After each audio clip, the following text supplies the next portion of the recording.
Hi, my name is Hilton Als, and I'm a writer, curator, and educator.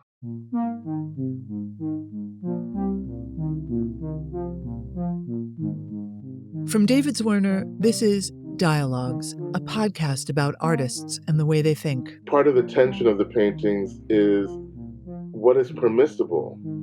Was witnessing possible and permissible because she was doing something constructive with it? I think she was bearing witness to difference, and she was bearing witness to her love of and attraction to difference. I'm Helen Molesworth, your host for this season. Every episode features a conversation with artists, curators, writers, designers, philosophers, filmmakers, and musicians about what it means to make things today. Hey, everybody, it's Helen. It is so great to be back with a really special conversation with the writer Hilton Als about the artist Alice Neel. Hilton is beloved as a critic for The New Yorker, and he is also the curator of the exhibition At Home, Alice Neel in the Queer World, currently on view at David Zwirner in Los Angeles. Hilton has assembled the many portraits Neel made of gay, lesbian, and trans people, as well as their allies. It's a fascinating look at these folks as individuals and for the story it tells about the history of and the struggle for queer liberation. The show comes with a beautiful catalog with essays by Hilton Als, Alex Fialho, Garza, and Wayne Koestenbaum. If you're in LA, the exhibition is on view through November 2nd, and all I can say is don't sleep on the opportunity to see these works in person. And for our listeners around the world, I hope this conversation gives you just a sweet little taste of how truly extraordinary Alice Neel's work is. Thanks for listening.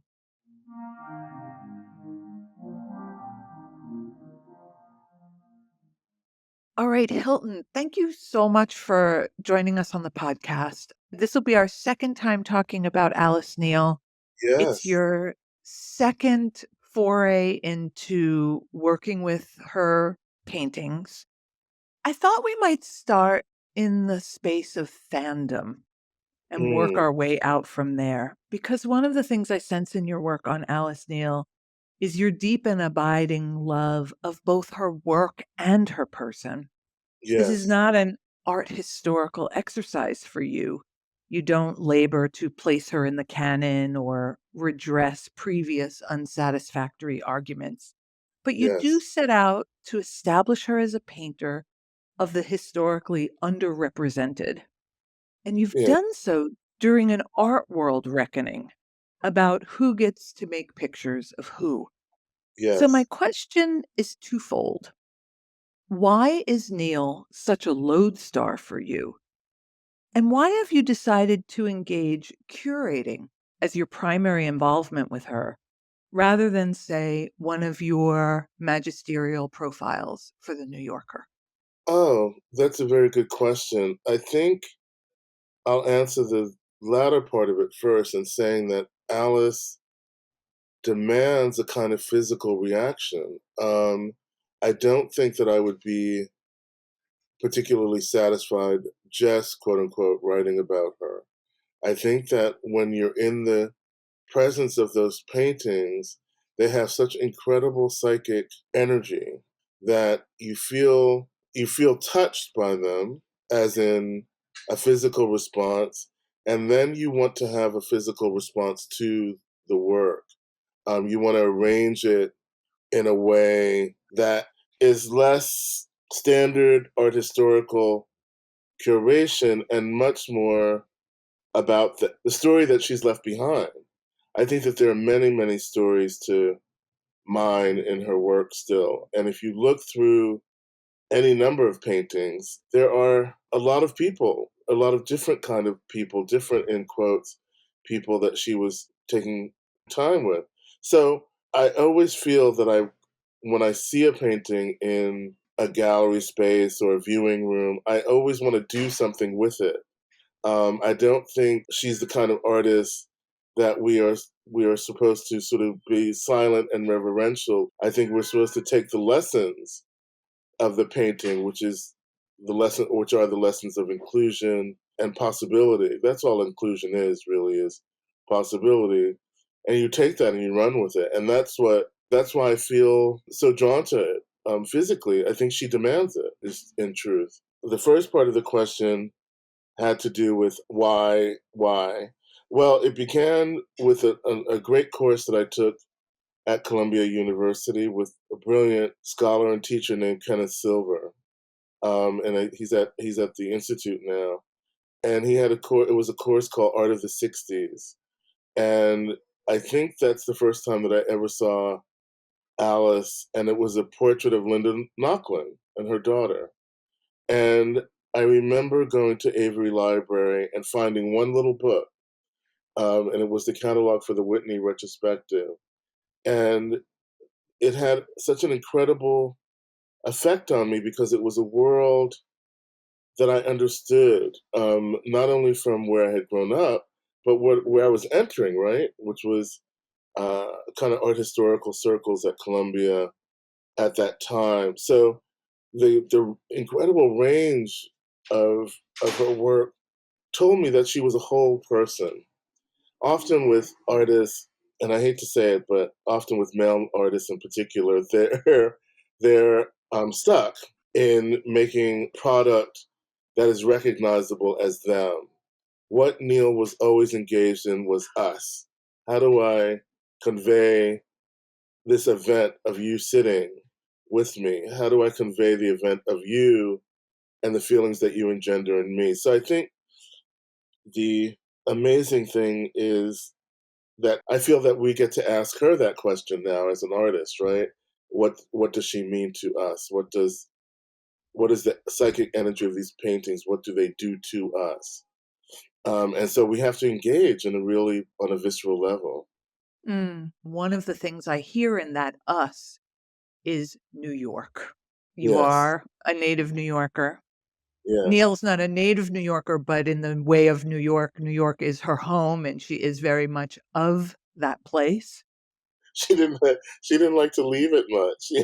So, my second question, you are known for your centering of James Baldwin, Oh yes, and Neil and Baldwin both lived in New York. yes. Um, and the New York Times obit of Baldwin said the following of him, and I'm quoting: Mr. Baldwin always rejected the labels of leader or spokesman. Instead, he described himself as one whose mission was to, quote, bear witness to the truth. Mm, And it struck me that that could be just as apt a description of Alice Neel as it is absolutely. of James Baldwin.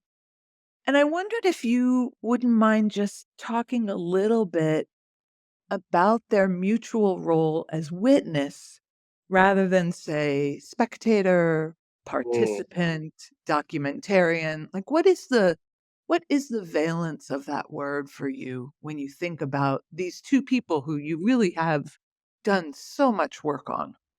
mm. That's a wonderful question, Helen. Um, I think Alice would be very flattered, actually, to be considered in the same company, but she's as titanic for me as Baldwin, and the idea of bearing witness is a very accurate word to use for her. So thank you for that. To bear witness is to not look away. We know from the wonderful writing that Deanne Arbus left her that this was a question for her always, right? How do we live and not look away simultaneously?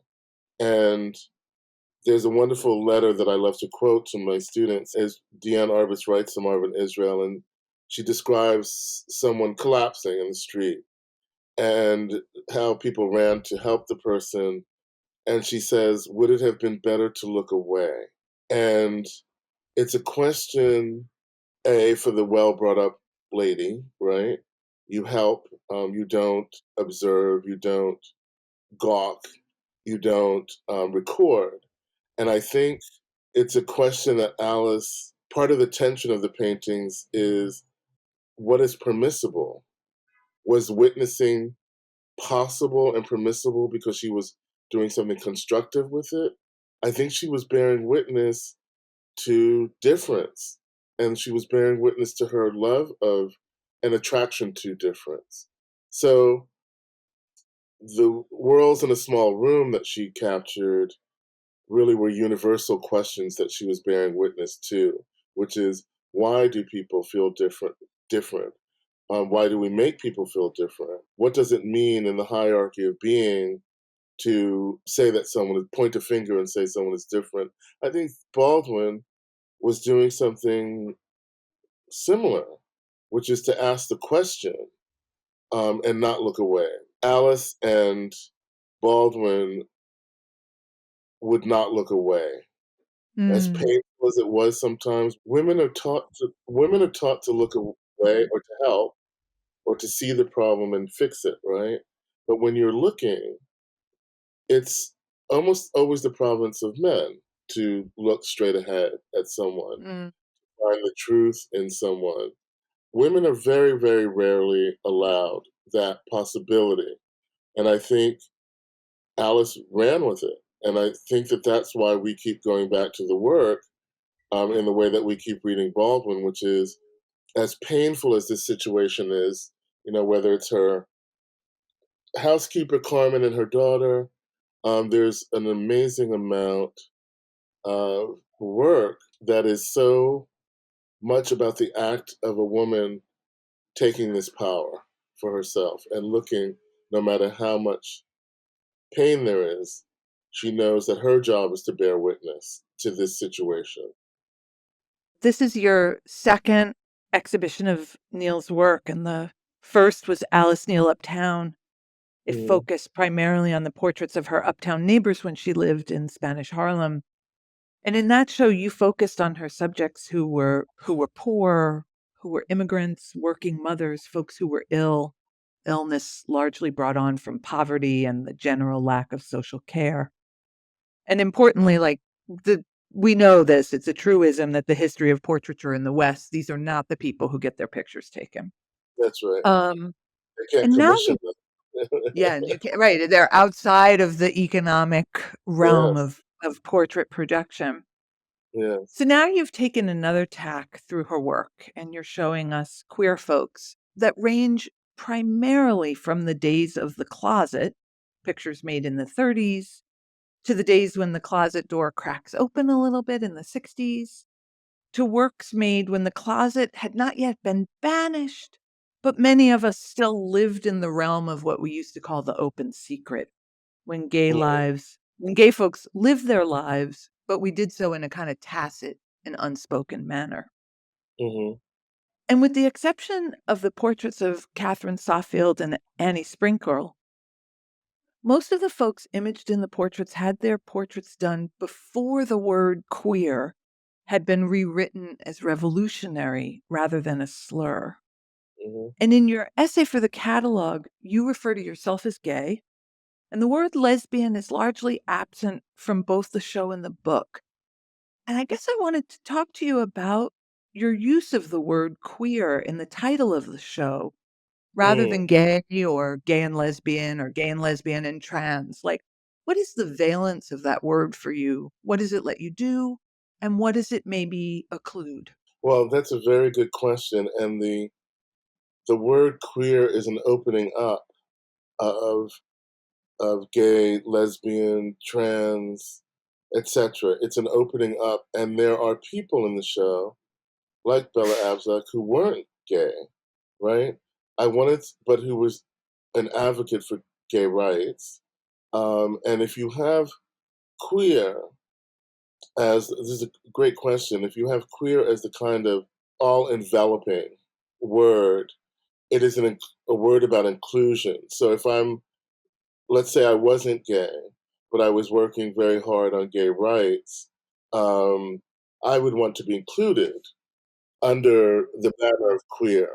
When I started thinking about the show, I knew that I wanted the majority of people to be queer, in fact, but I knew that there would be political people, figures who had done a great deal for gay rights. So if you have the word queer, you have a word that is about inclusion as opposed to marking who does what with whom in bed.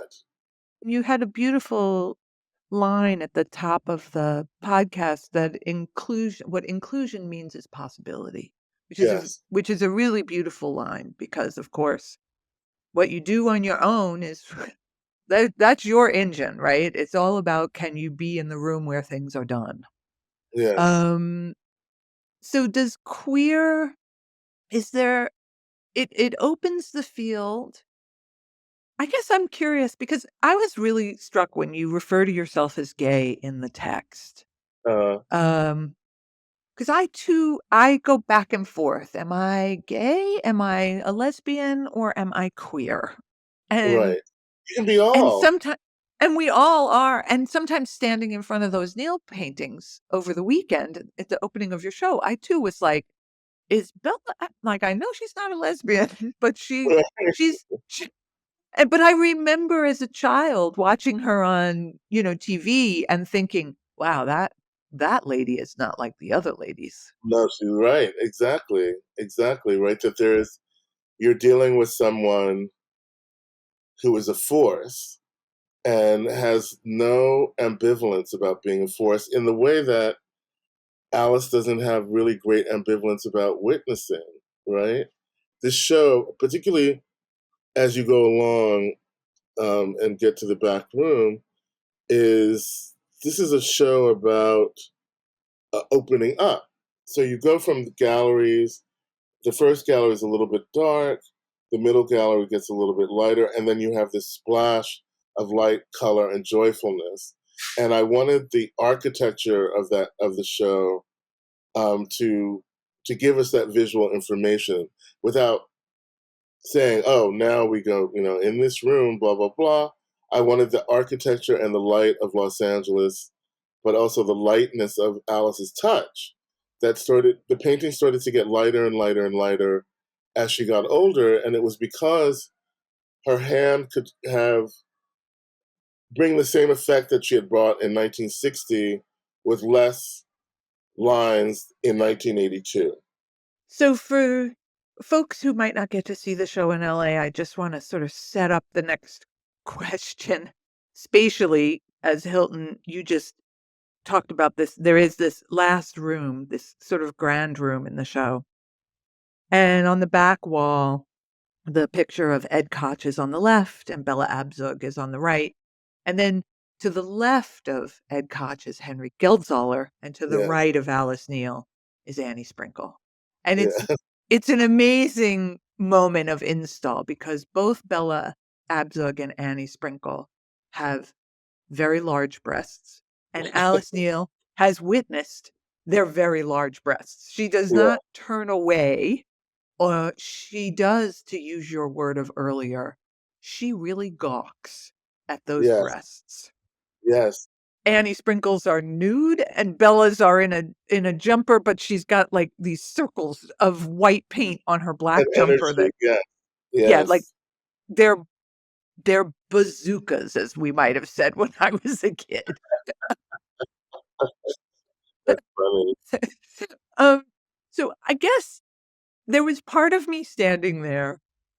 Her response to those breasts, to those women's breasts, is not sexual. She does not have a lesbian gaze. She does not have a queer gaze. Yeah, I felt very much like, wow, this is a straight woman having the intense gaze that women are enculturated in to have about each other's bodies, yes, particularly straight women. And yes, I just in a room where the gay men got to be so appealing and sexy, there's a way in which the breasts on Sprinkle and Bella Abzug they're not quite sexy. I don't know. What do you think, Hilton? I was kind of turned on, I have to say, by the. Turned on. I'm a breast man myself, but there's there. I was um I was turned on by how maternal both figures were. Mm, That she was looking at them not as particularly as sexual objects, but certainly as objects of maternal love. And in that maternal love, which we know she didn't get herself, right? Alice didn't Right. get much of it herself. Um, there's a joyfulness. Mm, Suddenly, at 70 whatever and 82, she's having these experiences with women that are joyful, that are not about competition, that are not about a woman putting her down, are not about being afraid of other women. I think these possibilities, again, we go to that word, but these are possibilities for Alice um, to experience female joy, mm, uh, to be in that room with a woman who loves her back. mm, This is not a threat. This is not a terrible situation that I have to defend myself against. To me, the incredible action in those paintings is the action of acceptance. And it's a woman accepting another woman and allowing herself to be fascinated, mothered, embraced, suckled, all of those things that she didn't get before. And it's an admission of what she didn't get mm. before. And how wonderful to get it at 70 whatever and 82. That Right. all of a sudden you're being embraced by people who are capable of embracing you. That's really what happens. What you say actually helps me think about the kind of little bit of fear that is always in those pictures of the pregnant women. Whether it's Alice's fear or the pregnant woman's fear, that sense that that is a dangerous state. You could die, people can die, right? Right. And that the mother is not a passive figure ever in Right. her paintings. And I think, if we go to Carmen, that the child is ill, that and that there's nothing but acceptance on Carmen's face is something that Alice has to learn from, Right. right? That she has to learn that a woman can be accepting, not critical, and love her back.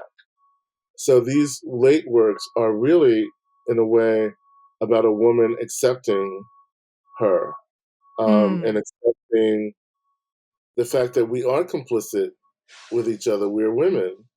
We're not going to get the brass ring. We're not going to be mostly in power.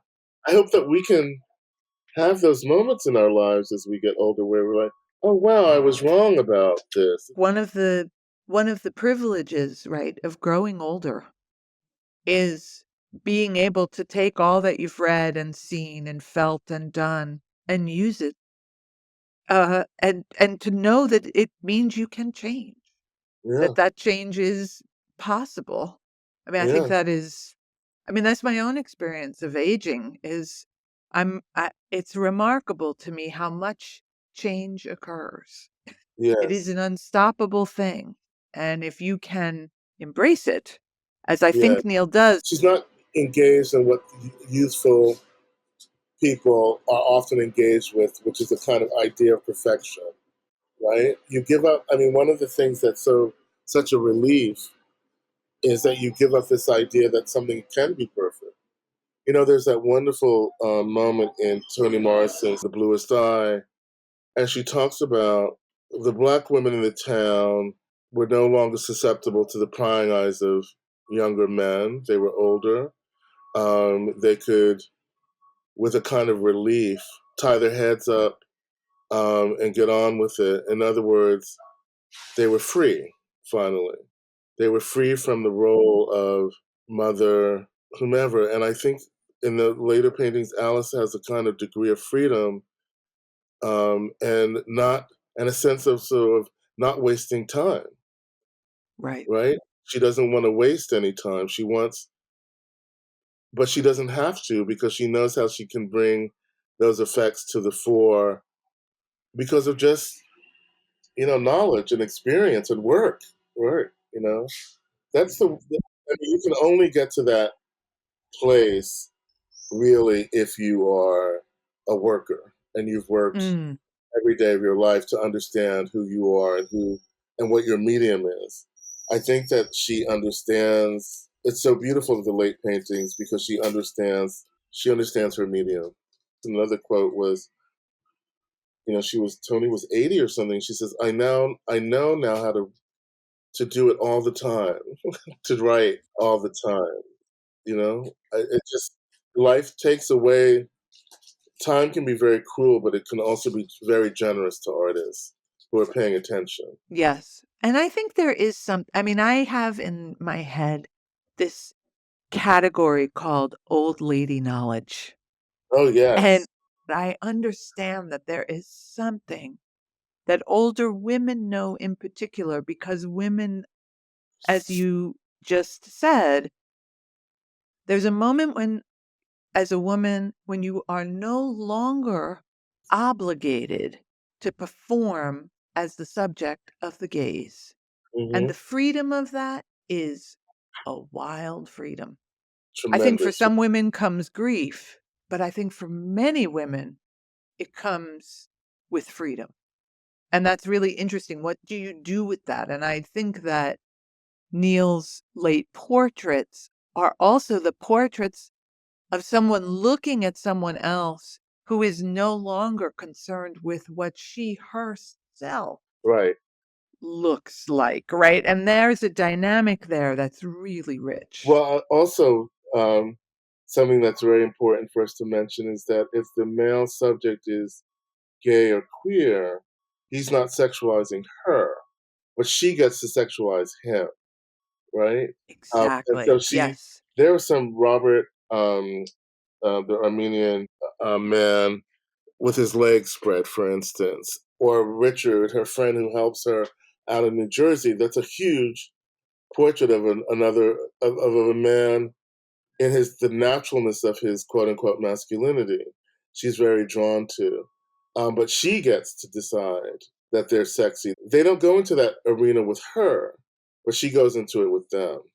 100%.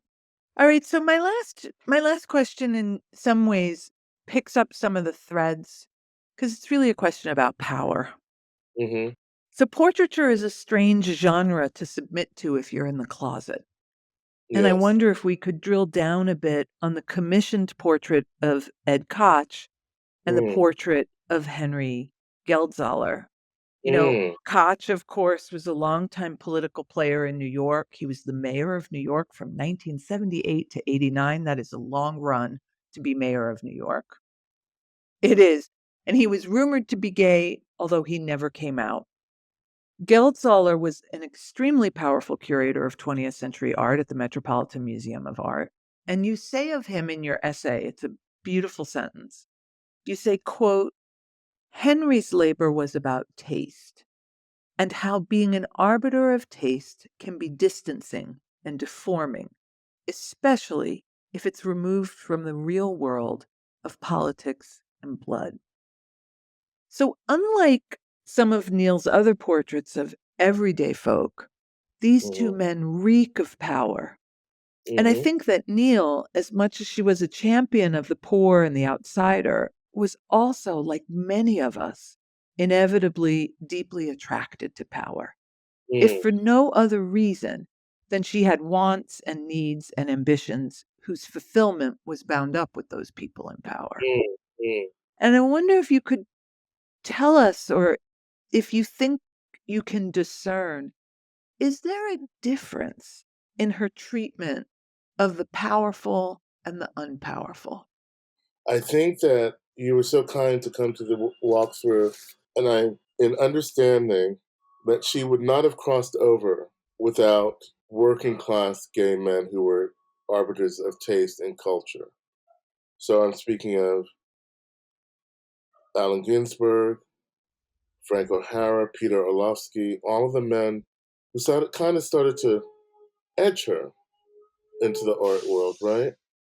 Um, I don't think that that would have happened. I think she would have been greatly resistant if Leo Castelli showed up by that Interesting. point. Mm, I think that she would have been thrilled to have a gallery, of course, but I think that she would have been always suspect about that kind of power. So the portraits, I think that she was also critical of her own interest in that power. And those pictures in particular are an acceptance and a criticism of the ways in which queer power also shut her out. There's a wonderful story Annie Sprinkle told me at the opening that she had forgotten. Ginny Neel reminded her that Alice, when the Koch portrait was being, there was going to be a party to, unveiling. At the time, Annie Sprinkle was involved with pornography, films, etc. And this is when Koch was trying to clean up Times Square, and he just invited her to the party because of what she represented. And Annie had forgotten that story. And Alice called and said, then there's no party if she's not coming. Oh, wow. And they, of course, the kerfuffle and they, oh, we didn't mean it, blah, blah, blah. But that's the story that I really wanted to tell you that blew me away. That the politics was always so consistent with the person Mm. that I think that she would have been very suspect had a known dealer approached her rather than her coming through. Remember, she was very allergic to bohemianism. So the fact that these were working class gay men meant a great deal to her. And the fact that they were working communally, right? That they were making a film, that they were beginning to see each other. So when you look at even the Frank O'Hara portrait, I see that she's suspect of him, right? That his language, his aspiration to his desire to know power. I think she's very ambivalent about it. And so I think that the portrait of Henry is a portrait about class and how Hmm. class removes you from the process. Even your queerness can be almost a kind of footnote in that painting to the class issues that she's bringing up. That this person, his family fortune is based on diamond mines in Belgium, so which means workers, right? Black workers. A lot of the stuff that she fought for, equal rights, racial equality, etc. He's interested in power. And so if she makes a painting about Henry Gonzalez, it's not only a painting about power, it's against power, but also criticizing her own attraction to power too. And how do you see in the work itself her implication of her own desire to be near that power? I mean, she would like to be in the Met. There's not an artist alive that doesn't want to be in the Met. That's right. So how where do you see it in the picture? I see it in the paint, right? It's a different kind of hue on his skin. It's pinks, a lighter brown, something that is embalmed and untouched, babyish. He's an infant compared to the men that she's attracted to. He's an infant compared to Annie Sprinkle. He's an infant compared to Bella Abzug. So she's talking about the ways in which you're a fly caught in amber, but in this case, a fly caught in honey, right? And there's no possibility of growth. There's only petulance, infantilism, softness. That's really beautiful. Thank you for this really beautiful show. Everyone in LA, run and go and see that show. Yes. Thank you. Thank you, Helen, so much. Dialogues is produced by David Zwerner. If you like this episode, please follow, rate, and review us on Apple, Spotify, or wherever you listen. It really does help the show. Thanks so much for tuning in. I hope you join us here next time.